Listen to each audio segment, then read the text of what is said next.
Las Vegas Discount.net's the best there is. Save up to 50% on your next Vegas trip.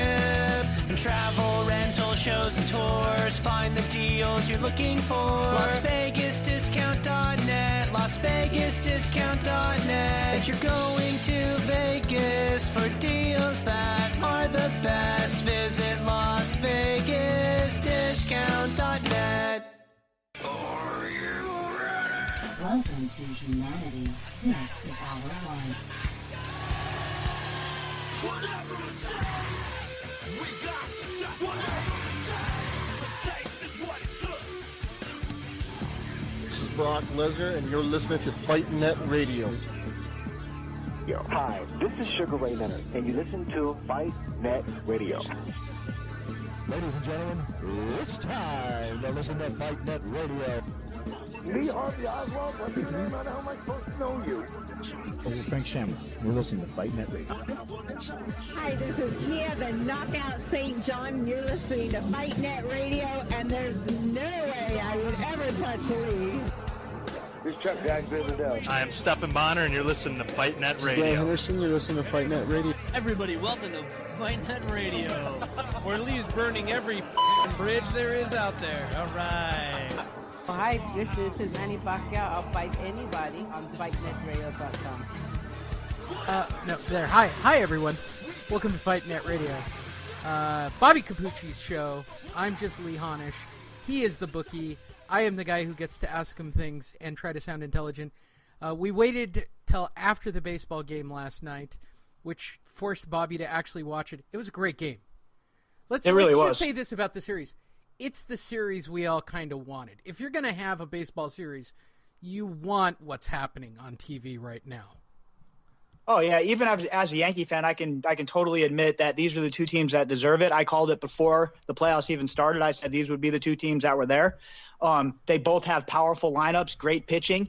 And now, for me, it's going to come down to managing. I think whoever does the best job managing his squad is going to win this World Series.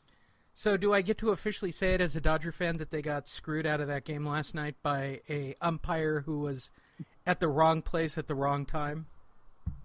Oh, yeah. You know what? As a fan of a team that's in the World Series, you have every right to bitch and moan and complain every single call, ball, strike. Trust me, as a Yankee fan, I know all about that. Then I'm going to go with my generic sports fan point of view, which is Joe lost that game. He burned too many pitchers. He played his bullpen too long. He switched out too many players. He played his team's entire card way too early and didn't look at the long haul. I agree. You can't go through your pitchers like that in the World Series, especially against a team like Houston, who can bring your, who pull your bullpen deep too. This is a very resilient Houston team, as we found out as the Yankees. And let me tell you what, going into Houston is not going to be a cakewalk. These guys are really tough at home. Right. It's a minimum 5-game series now. No question about it. Oh, yeah. I don't know if the Dodgers are strong enough to go get 2, but I'm sure they can split. It's probably a 6 or 7 game series. I think this goes 7, and then it'll come down to, whose bullpen has been managed the best. Because, in the playoffs, it always comes down to that 6th, 7th, 8th, 9th inning. You've seen in this playoffs alone how many teams have come back and given up, leads. So, you have to manage the correct way. If you pull your starter too early, you're really flirting with disaster, as we've seen time and time again. Yeah, and that was the problem last night. Certainly, as I watched every second of that game, it was like candy. I don't care that they lost. I got a good baseball game. I would prefer something with that much drama and entertainment. This got posted last night on my fiance's Facebook. Would you rather have a 4-game sweep, or would you rather have a 7-game with drama? And my answer was, look, there's something really rewarding about a sweep. There's nothing wrong with that. However, Game 7, bottom of the 9th, tie game, where you're just looking for the next person to launch the bomb. Yep. That's as good as it gets in baseball. That's like what you wait. You wait for what happened last night. That was a team trading bombs, and one just had a tiny bit more firepower. Yeah, there's, you're right. The high drama of Major League Baseball playoffs when games come down to being that close, and that was only game 2. Imagine Game 7 if it comes down to Game 7, the way that the high amount of drama, the tension in the room, you'd be able to cut it with a knife. It's baseball, while it's not the most exciting sport from play to play, and it can be, it's a grind for 162 games throughout the season, and then you add the playoffs. I understand, but when it gets down to it, and you're in these situations, the World Series, the NLCS, ALCS, these big games, these big spots, these players. They seem to step up to the plate in baseball from the bottom half of the team, unlike any other sport. You'll always have one of these heroes that you would never expect the guy to be a hero, and, well, what do you know? Here he comes, and he's the hero. And that's what makes baseball great. The drama is so real, you just never know what's going to happen. Yeah, there's no doubt about it. I don't know if Puig, in any other universe than being on an LA or a New York team, would be the superstar he is right now. I don't think he's – here's the thing. And I don't want to sound like a jerk because I'm going to sound like a hater. He's not really as good as he thinks he is, but he's really entertaining. And that's what's coming out of the World Series. You're getting big, entertaining moments out of, the Astros' number one hitter, who's basically shut down for 3 innings, and then the 4th time at bat, he cranks one out of the park. I mean, that's what you're looking for. Well, as a ball player and a manager, you're always taught, the 3rd time through the lineup is the when the lineup starts to really key in on a pitcher. So the 3rd time through the lineup is always crucial. And then you get to that 4th time, they've seen the pitcher a few times, and these guys start to make adjustments, these big league hitters. So that's when we were talking about before too, about the adjustments in the middle of the games there. And Puig is one of these guys, he can make a difference with his bat or his glove at any time in the game, but I tend to agree with you. I think he overrates himself a little bit, and hey, that's okay as long as he's cracking big home runs. But when he goes into that slump, and there's all the talk of he should have done more, how's he going to react to that? I'm not really too sure. So where's the money go? Now it goes from game to game. I'm guaranteeing it's no different than it's a pick 'em all the way out from here. So I wouldn't even try to bet that. But is there any money on trying to bet the outcome of this whole thing? Not for me at this point. I think, with Major League Baseball, we had our run all the way through here. If you've listened to the show from the beginning, you've either bet on the Dodgers or Houston. And if that's the case and you have either side, you can bet a series bet of whatever side you don't have to try and hedge your bet so you're getting something at the end of the day. But I don't know if the time for that is now. Maybe another game, maybe next week's. I don't know. I don't. You know what? I'll tell you what. After I see the game tomorrow, I'll post on the Facebook page what I think that you should do, if you should hedge or not, depending on if you followed the advice earlier in the show from a few weeks earlier in the playoffs when it first started. Well, let's go to the biggest topic, and only because it's near and dear to your heart. Otherwise, I probably wouldn't cover it. Joe Girardi's fired. Joe Girardi is fired. So for me, this is kind of bittersweet. I mean, I think it's a move that was a long time coming. Joe Girardi is a big-time family man. He's always wanted to spend time with his family, more time with his family. He has a college-age son who's a baseball prospect, who's has a chance to really have a shot at the show. So I think that with Girardi, I don't think we'll see him in a managerial capacity anytime soon. I think he's going to take some time, reflect, hang out with his family, and maybe see him as a broadcast guy on one of these some ESPN shows, maybe something like that. But as far as from an organizational outlook for the Yankees, I think it was time to make the move, not just because of this year, but just because Girardi's kind of a detached manager from his players. And while that works a lot of times, I think with these young kids, I think there needs to be more of a hands-on, active guy that's at the helm, more fiery, more energetic, kind of like a Coach Franklin from Penn State, have you? Someone maybe more like a cheerleader almost. So I'm going to go off the cuff here, and this is something nobody would ever expect me to say because everybody knows he was never my favorite ball player. But if Don Mattingly, let me preface that. Hold on, let me go back. Mattingly's my favorite player of all time, so I don't mean this about Mattingly. But if Mattingly does not get fired from the Marlins job, cheaters cleaning house, who knows, Mattingly might end up going, then I can't believe I'm going to say this. I would definitely think about bringing in A-Rod to manage the team. Wow. Well, you'd certainly get a boost in ticket sales for that. Well, here's the thing with A-Rod.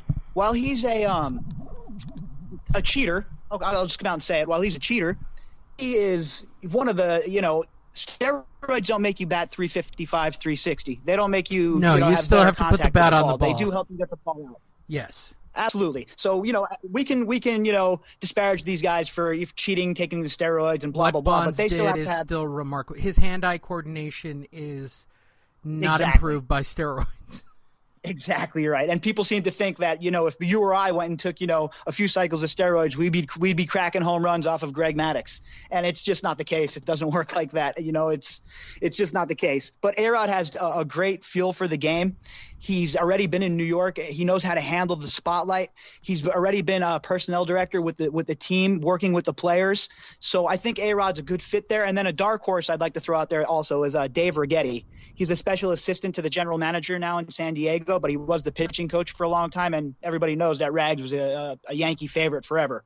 So I think that, those would be two guys that I would definitely want to see at least brought in and talk to if Don Mattingly isn't around. But if Mattingly gets let go from the Marlins, then he has to be the number one choice. Problem with Righetti, he's now been a part of the Moneyball system, and you don't want Moneyball in New York. No, I understand that, but in New York, everybody comes. When they come, they understand that that Cashman and Steinbrenner are in charge of everything besides what's going on the field. So, when you come to manage in New York, you need to understand what you're coming for, and most of these guys that come there do understand that. And if not, it becomes a real short trip for you. Yeah, that makes sense. Well, that covers all of baseball for right now. Let's turn to UFC blah, blah, blah. What is it, 210, 215, 220? What are we at? 217 coming up, I believe. 217. Well, they happen every other week now, so I can't really keep up with them anymore. UFC 217. And the biggest deal about this card, by far, the return of the Phenom, the freak of nature. I feel like I'm talking about a pro wrestler. Georges. It's not George. I don't know where this George came from. It's Georges. It's got an ES on the end. Georges St. Pierre. Or the dude from the Captain America movie. Whichever you prefer. Georges St. Pierre. Pronounce all the R's. He is not Brazilian. Taking on the Count Michael Bisping, who is being sued for assault at a 24-hour fitness. What a... Makes sense. The roid rage is working out perfectly for him. Yeah, at this point in time, I don't know if it's the roid rage or if it's just society in general. What did Bisping do? Walk too close to the guy? Did he actually hit him? No. He was a dick. So I know the story. I read the story. So the guy came over, grabbed Bisping's weights. Bisping confronted the dude and said, "That's not cool." The dude said, "What are you going to do about it?" Bisping grabbed him by the throat and said, "I can choke the life out of you, is what I can do." It's a little over the line. Little over the line. In society, that's not acceptable, but, east side of Las Vegas, in common practice. I'm not saying that the guy gets smart points. Like, I'm not going to... Well, no, I've done it. So, okay. Everybody but me would have the common sense to go, this is a pretty big dude. Yeah. Look, and I'm not condoning Michael Bisping's behavior. As a professional fighter and a public figure, you need to conduct yourself better. You're an employee of the UFC. He's $1 million guy. He's the real deal. Yeah, for sure. You represent the organization, and more than that, you represent yourself and your family. How many, as a professional fighter, there's going to be a bunch of clowns always trying to test you. Either A, to think that on some planet they think they're tough because they had a couple of street fights with their drunken buddies, or B, they're going to do this and then sue you, and you're going to end up, getting litigated into hell. And, who needs that in their life when they're training for fights? Right. And I agree. Now, the problem with Bisping as of late, I don't know how much of this is real or how much this is just Dana throwing gasoline on the situation to create a bad guy. Because everybody's going to back up. I'll say this about the UFC and the way Dana runs his operation. He's very aware of social media. He's very aware of playing the press. He always has been. I think he's one of the smartest guys at doing that. So with that said, I don't know if this is a tiny story that we are intentionally making a bad guy out of Bisping, because at the end of the day, what the UFC would really like is for George to win the title and to take his spot back. Oh, yeah. Well, and, here's the thing with Bisping. He doesn't need very much help making being out to look like an ass. All you have to do is see the way he carries himself. Even when he's a commentator on this show, he's very arrogant, very full of himself, a lot of hubris. And, I guess to get to that level of a fighter and to be a champion, you have to have some sort of arrogance, but at least act like you've been there before. I mean, the guy's acting, he's acting unhinged. It's like he's part of Hillary Clinton's, inner circle or something. This guy is absolutely, positively unhinged. Yeah, he completely is.